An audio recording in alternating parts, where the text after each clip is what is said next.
Well, the earnings tax is known to make a city less competitive.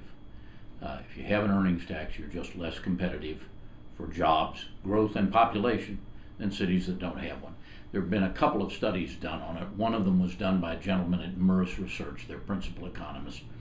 And he took 176 cities, 23 of which I believe had earnings taxes. Obviously, Kansas City is one of them.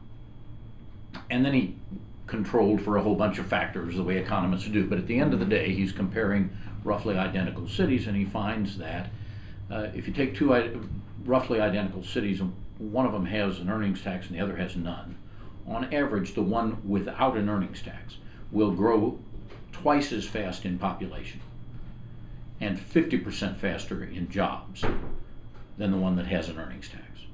So Kansas City, for example, is one of the few cities with an earnings tax that is actually growing at all. Most of them aren't.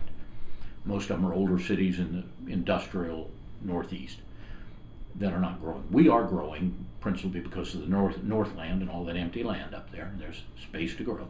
We are growing, but we're growing at half the population rate and only 2/3 of the jobs rate we ought to be growing. And so that, it's a job killer in the shortest message. Why do we think we should get rid of the earnings tax? It's a job killer. Do you know the specifics of why it hinders population growth and job growth?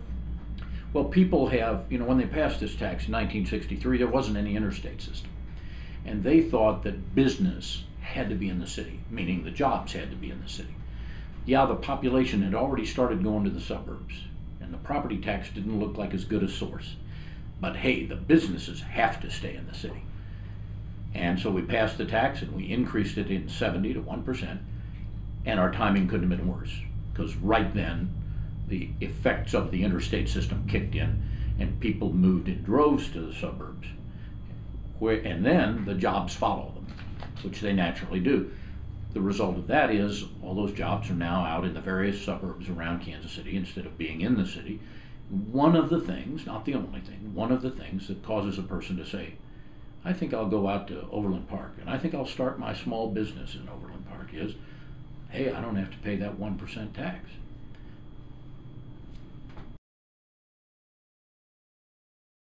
Well, the biggest one, again, is it's a job killer. It's an economic growth killer.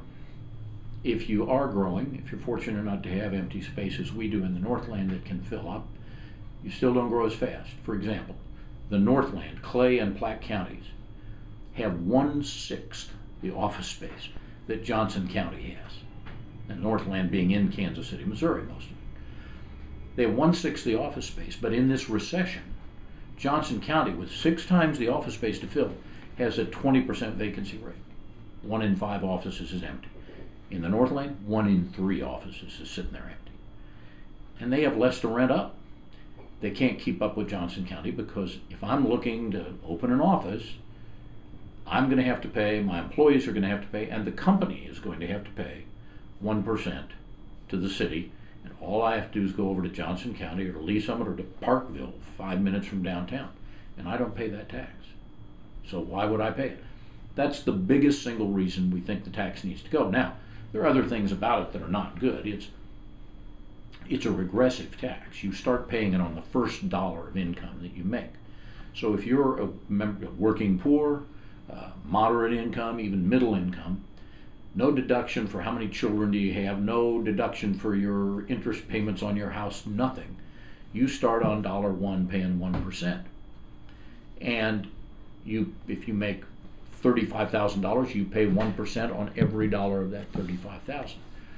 If I'm a wealthy person who is retired, sold his business, and I'm collecting dividends on my stocks, those aren't taxed. So it's a very regressive tax. The people who own most of the wealth don't pay it. And then the ones who are in a position to have to pay it go down to City Hall if they're a big business and negotiate a deal so they don't have to pay it. And that leaves the small business people and the individual homeowners and citizens to pay this tax. And I'm not dodging here, but we don't feel it's our obligation to answer that. So but to simply convince people that it's possible there is an answer, and that I think we are obligated to do, and so I'm going to try right now. I think You have to understand that of the 150 biggest cities in America, only about 25 of them have an earnings tax.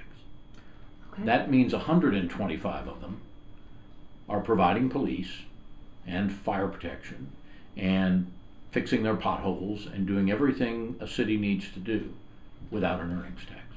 And they are on average outperforming those 25 cities in growth of population and jobs that have the earnings tax. So can you balance a budget with a tax variety of taxes and fees that don't drive business out? Apparently you can, because 125 cities do. So the idea that it's impossible, which is what the other campaign is selling, the other side, they're just telling you, oh, we're going to slash police, we're going to slash firefighters, or we're going to triple your property tax or something. Look, if those 125 cities had all tripled their property taxes, nobody'd live there. In fact, more people are moving into those cities than are moving into cities that have earnings taxes. So through a variety of those things and through being careful about what they spend, those cities are able to provide all the services without an earnings tax. It can be done. It is done. Well, yeah, the other side, and this is, almost shocking to me, that they are actually taking the position that the earnings tax is not a job killer, that nobody takes a business outside the city or fails to locate here because of the earnings tax, as if it were the only tax in the world that nobody even thought about when they were making their business decision. And that's just sounds crazy to me, but it sounds especially crazy when you look, and they have just given a deal to the National Association of Insurance Commissioners to stay in Kansas City. And how did they convince them to do it? They're remitting half of their earnings tax that they pay in behalf of their employees. That's a not-for-profit, by the way. That isn't even a for-profit company. But they remit their employees' earnings taxes to the city, and they're going to give half of that back to the NAIC. And if they didn't do that, the NAIC would have left, which means what? The city very well knows that this earnings tax drives jobs away. It isn't just the NAIC. They are rebating, remitting, tiffing, otherwise giving back $16 million of earnings tax. That's 8% of all the earnings tax they collect. It's the earnings tax on $1.6 billion worth of income. The only reason you give that back is because if you didn't give it back, those people would leave. That's why you do it. You think you're getting 1.6 billion staying here or moving here, or you wouldn't give away the income on 1.6. They're doing that because they believe they'd lose $1.6 billion in jobs if they didn't give that money back. And then they sit and look you and me in the eye and say, no, nobody even thinks about the earnings tax when it comes to creating jobs. They know better. They don't listen to what they say, watch what they do.